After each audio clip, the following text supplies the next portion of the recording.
Hello students, welcome back to our video lecture on active voice and passive voice. Last video સેશનની અંદર આપણે simple future tense ઇન્ટ્રોગેટિવમાં જોયેલું હતું. જેમાં યાદ શું રાખવાનું હતું તો કે ગમે ત્યારે પણ ઇન્ટ્રોગેટિવ રચના આપણે કરીએ ને ત્યારે હેલ્પિંગ વર્બ છે એને સબ્જેક્ટની પહેલા લઈ જવાનું હોય. તો સિમ્પલ ફ્યુચર ટેન્સ જે હતું એમાં શેલ વિલ હેલ્પિંગ વર્બ હતું, તો એ શેલ વિલને આપણે સબ્જેક્ટની પહેલા લઈ જતા હતા.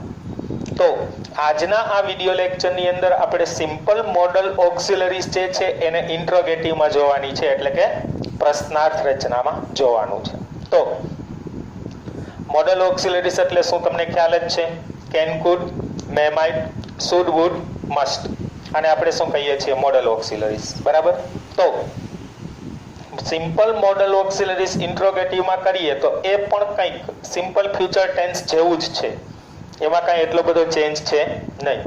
આમાં શેલ વિલ હતું, આમાં શું આવશે તો કે મોડલ ઓક્સિલરીઝ આવશે. ઓકે, તો ચાલો ડાયરેક્ટ આપણે પહેલા એના સેન્ટેન્સ પેટર્ન છે અથવા તો ફોર્મ્યુલા છે એ જોઈ લઈએ અને પછી એના વાક્યની પ્રેક્ટિસ કરીએ. ઓકે, તો એક્ટિવ વોઇસ કરીએ તો શું કરવાનું કહે છે તો કે હંમેશને માટે સૌથી પહેલા શું લેવાનું રહેશે? Model ઓક્સિલરીઝ.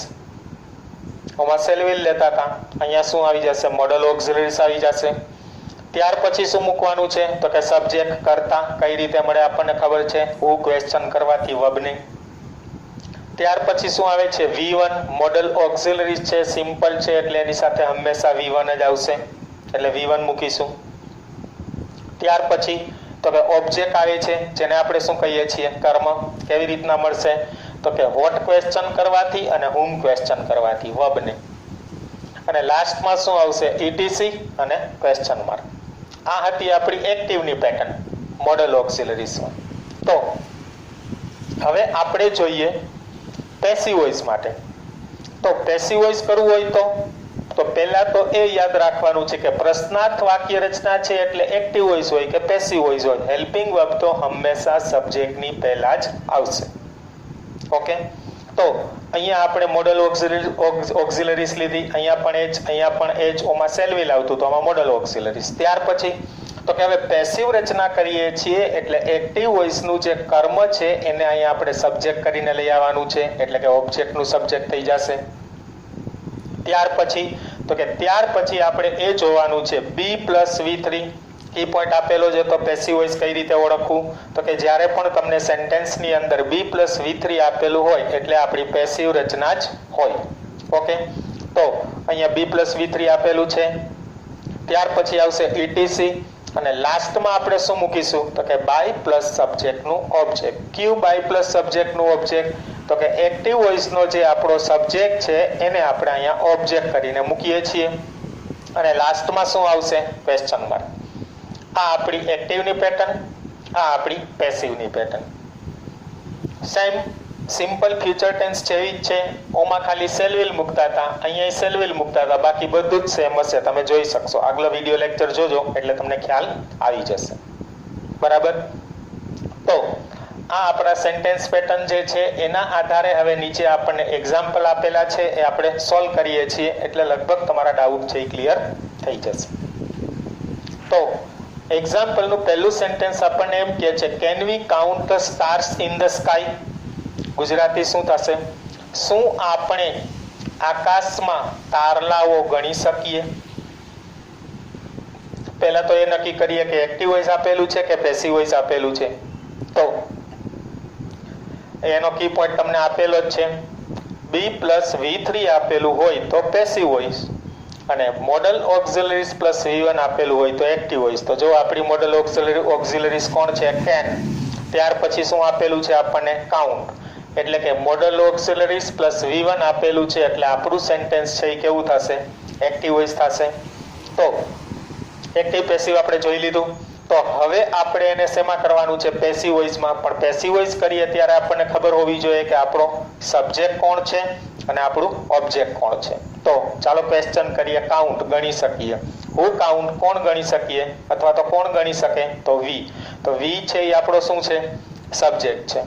Second question, vote count શું ગણી શકીએ? The stars. તો ધ સ્ટાર્સ છે એ આપણું શું છે? ઓબ્જેક્ટ છે. જો હુમ થી ક્વેશ્ચન કરો, હુમ કાઉન્ટ કોને ગણી શકીએ? તો જો જવાબ મળતો નથી, તો આપણને એક કર્મ આપેલું છે. ઓકે, તો હવે આને આપણે પેસિવ રચના કરવાની થાય છે. તો પેસિવ રચનામાં સૌથી પહેલા તો આગળ શું રહેશે? મોડલ ઓક્ઝિલરી શબ્દ રહેશે. તો સૌથી પહેલા આપણે શું લખીએ છીએ? કેન. ત્યાર પછી શું કહે છે? ઓબ્જેક્ટનું સબ્જેક્ટ. તો આપણો ઓબ્જેક્ટ કોણ છે? The stars. તો એને લઈએ છીએ આપણે આગળ સબ્જેક્ટ તરીકે. Can the stars.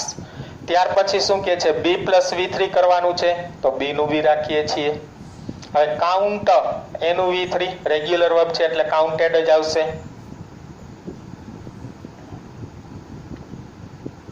Can the stars be counted. ત્યાર પછી શું મૂકવાનું છે? ETC.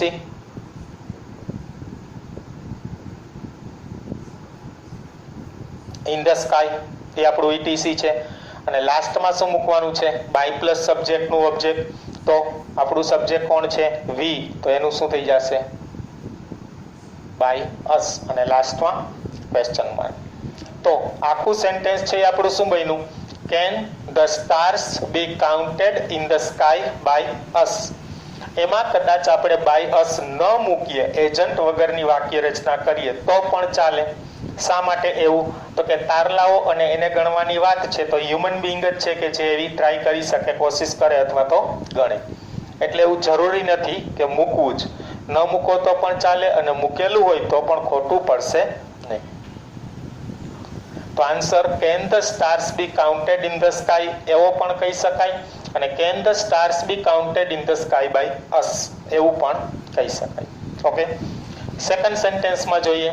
Should they punish the boys for their mistake. શું તેઓએ બાળકોને તેઓની ભૂલ બદલ સજા કરવી જોઈએ એવું કહે છે. તો એક્ટિવ કે પેસિવ ડિસાઇડ કરીએ તો જોવો જોઈએ. શુડ આપેલું છે અને પનિશ આપેલું છે, મોડલ ઓક્ઝિલરીઝ અને V1 આપેલું છે. તો એનો અર્થ એમ કે આપણને શું આપેલું છે? એક્ટિવ વોઇસ આપેલું છે. તો સબ્જેક્ટ અને ઓબ્જેક્ટ જોઈએ. પનિશ, હુ પનિશ, કોણ સજા કરે? તો કે ધેય. અથવા કોણે સજા કરવી જોઈએ? ધેય. તો એ આપણું સબ્જેક્ટ બનશે. હુમ પનિશ, કોને સજા કરવી જોઈએ? The boys. તો ધ બોયઝ છે એ આપણું શું બનશે? ઓબ્જેક્ટ બનશે. તો આપણને સબ્જેક્ટ કઈ મળી ગયો, ઓબ્જેક્ટ કઈ મળી ગયો. હવે આપણે પેસિવ રચના કરીએ. તો પેસિવમાં એમ કે છે કે વાક્યની શરૂઆતમાં શું રહેશે? Model auxiliaries. એટલે સૌથી પહેલા આપણે શું મૂકવાનું રહેશે? શુડ.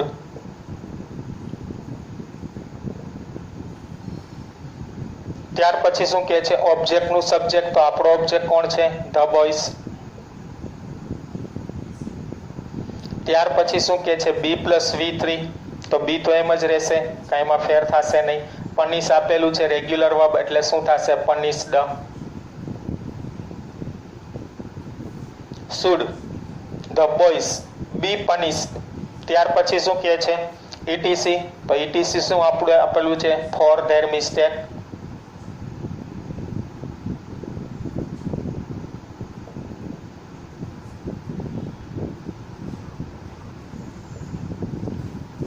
અને લાસ્ટમાં શું કહે છે? બાય પ્લસ સબ્જેક્ટનું ઓબ્જેક્ટ. તો આપણને કોણ આપેલું છે? ધેય. તો એનું શું મૂકશું આપણે? By them. ક્લિયર? આખું સેન્ટેન્સ શું બોલ્યું? Should the boys be punished for their mistake by them. અથવા એમાં બોલી શકાય by them for their mistake. Clear? આ હતું આપણું સેકન્ડ સેન્ટેન્સ. હવે આપણે થર્ડ સેન્ટેન્સમાં જોઈએ. Food you help me to cross the road. Gujarati શું થશે? શું તમે મને રસ્તો પાર કરવામાં મદદ કરી શકશો અથવા તો મદદ કરી શકો. એક્ટિવ છે કે પેસિવ પહેલા એ ડિસાઇડ કરીએ. ઓકે, તો કુડ આપેલું છે મોડલ ઓક્ઝિલરીઝ અને હેલ્પ આપેલું છે V1 આપેલું છે મોડલ ઓક્ઝિલરીઝ પ્લસ V1. એટલે સેન્ટેન્સ કેવું થશે? એક્ટિવ વોઇસ થશે. તો હવે એનું આપણે પેસિવ કરવું છે પણ એની પહેલા આપણને સબ્જેક્ટ ઓબ્જેક્ટ ખબર હોવી જોઈએ. હેલ્પ, હુ હેલ્પ, કોણ મદદ કરી શકે? તો કે યુ. તો યુ ને આપણે શું કહીએ? સબ્જેક્ટ. વોટ હેલ્પ, શું મદદ કરી શકે? તો જવાબ મળતો નથી. તો હુમ હેલ્પ, કોને મદદ કરી શકવાની વાત છે? તો કે મી. તો મી છે એ આપણું શું છે? ઓબ્જેક્ટ છે. ઓકે, તો એ વાક્યને આપણે પેસિવ રચના કરીએ તો સૌથી પહેલા શું લેવાનું છે? મોડલ ઓક્સિલરીઝ, એટલે કુડ જ રહેશે. ત્યાર પછી શું મૂકવાનું છે? ઓબ્જેક્ટનું સબ્જેક્ટ, તો આપણને કોણ આપેલું છે? મી. એની સબ્જેક્ટ એટલે કે કર્તા વિભક્તિ કરવાનું થશે, કુડ આઈ. ત્યાર પછી શું મૂકવાનું છે? બી પ્લસ V3, તો બી નું તો બી જ રહેશે. V3 હેલ્પ આપેલું છે તો હેલ્પડ થઈ જશે, રેગ્યુલર વર્બ છે. કુડ આઈ બી હેલ્પડ, પછી તો કે ETC કે છે, તો આપણું ETC શું છે? To cross the road.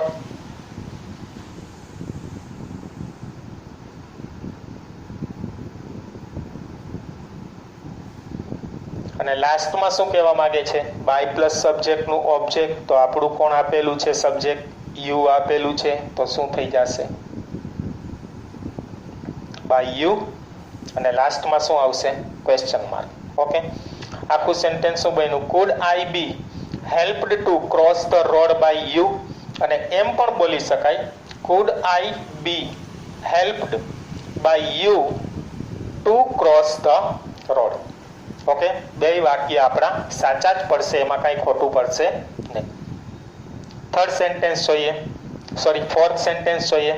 Must the bill be paid by them. શું બિલ છે એ તેઓ દ્વારા ચૂકવાઈ ગયા હોવા જોઈએ, એવું કહે છે. તો એક્ટિવ છે કે પેસિવ પહેલા એ નક્કી કરીએ. તો જોવો જોઈએ, મસ્ટ આપેલું છે અને બી પ્લસ V3 આપેલું છે. અલગ સેન્ટેન્સ તમને આપ્યું છે, પ્રેક્ટિસ થાય એટલા માટે જ. તો મસ્ટ એટલે મોડલ ઓક્સિલરીઝ આપેલી છે અને બી પ્લસ V3 આપેલું છે. તો આપણને આ સેન્ટેન્સ છે એ કેવું આપેલું છે? પેસિવ વોઇસ આપેલું છે. બરાબર. તો પેસિવમાંથી શું કરવાનું છે? એક્ટિવમાં. પેસિવમાંથી એક્ટિવ કરીએ ત્યારે ખાસ યાદ શું રાખવાનું? આપણને બાય પ્લસ સબ્જેક્ટનું ઓબ્જેક્ટ આપેલું છે, તો કે યસ, તો બહારથી આપણે મૂકવાની જરૂર નથી. પણ જો નો આપેલું હોય તો એવી વાક્ય રચનાને આપણે શું કહીએ છીએ? એજન્ટ વગરની વાક્ય રચના. તો વાક્યને અનુરૂપ આપણે યોગ્ય કર્તા લેવાનો હોય છે, પણ અહીંયા આપણને આપેલું છે એટલે કંઈ કરવાનું થતું નથી. તો ધ બિલ જે છે એ આપણું એક્ટિવ વોઇસના ઓબ્જેક્ટનું સબ્જેક્ટ છે. ઓબ્જેક્ટ જે છે એનું સબ્જેક્ટ કરીને મૂક્યું છે, અને બાય ધેમ જે છે એ આપણા એક્ટિવ વોઇસનો જે સબ્જેક્ટ છે એનું અહીંયા ઓબ્જેક્ટ કરીને આપેલું છે.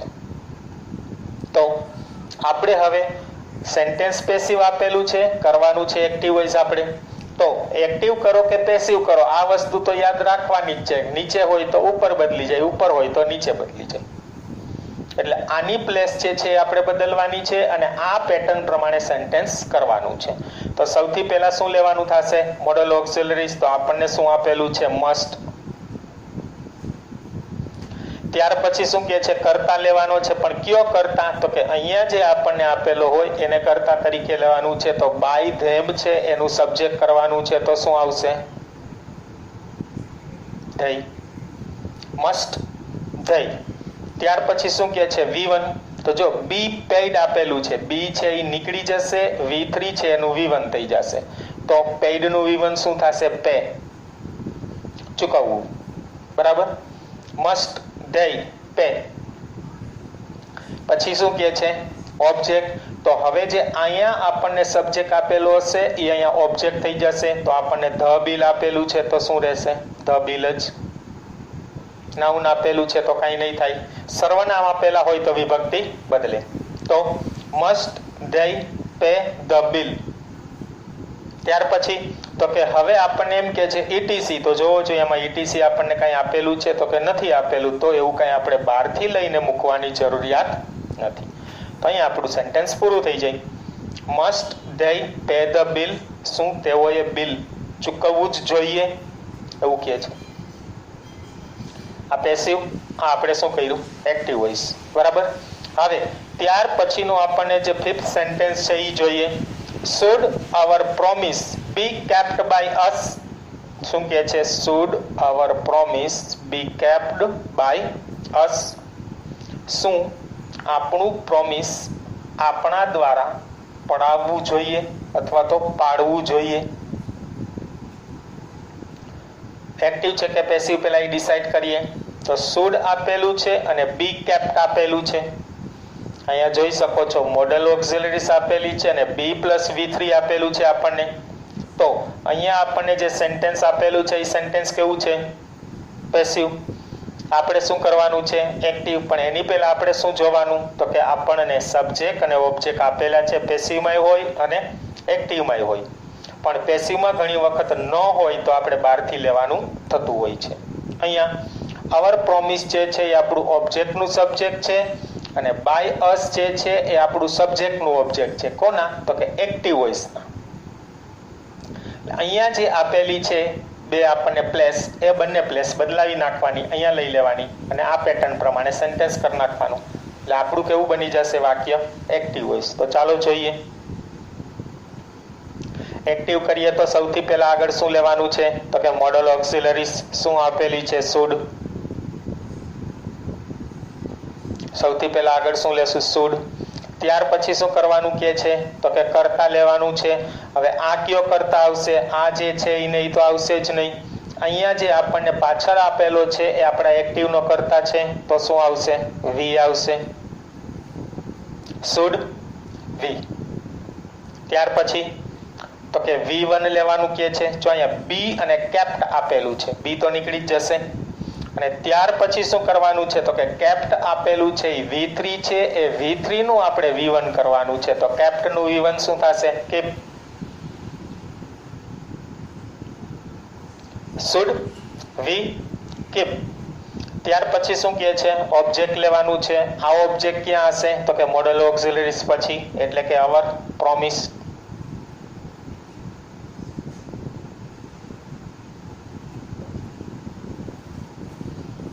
Should we keep our promise. અને લાસ્ટમાં શું કહેવા માંગે છે? તો કે ETC લેવાનું કે છે. તો ETC આપણને જોવું જોઈએ કંઈ આપેલું છે સેન્ટેન્સમાં? તો કે નથી આપેલું. તો બહારથી કંઈ લઈને મૂકવાની જરૂર નથી. લાસ્ટમાં શું મૂકી દેવાનું? Question mark. શું સેન્ટેન્સ બન્યું? Should we keep our promise. શું આપણે આપણું વચન પાળવું જોઈએ? આવો ક્વેશ્ચન કરે છે. તો અહીંયા આપણે આ સિમ્પલ મોડલ ઓક્સિલરીઝને ઇન્ટ્રોગેટિવ પ્રશ્નાર્થ વાક્ય રચનામાં જોયું, જેની અંદર એની સેન્ટેન્સ પેટર્ન શું હતી વ્યવસ્થિત જોઈ લેજો. સિમ્પલ ફ્યુચર ટેન્સ જેવી જ છે, રિપીટ કરી અને પણ વ્યવસ્થિત યાદ રાખી લેજો. અને ત્યાર પછી નીચે આપણને એના એક્ઝામ્પલ આપેલા છે. એ એક્ઝામ્પલમાં આપણે એક્ટિવ વોઇસમાંથી પેસિવ વોઇસ જોયા અને પેસિવમાંથી એક્ટિવ વોઇસ જોયા. બરાબર છે? તો લગભગ મોસ્ટ ઓફ તમને બધું જ જે મેઇન સમજવાનું હતું એ બધું તમને મળી ગયું છે. તો now you understood the topic. I hope there will be no more doubts. So, goodbye and see you again in next video lecture.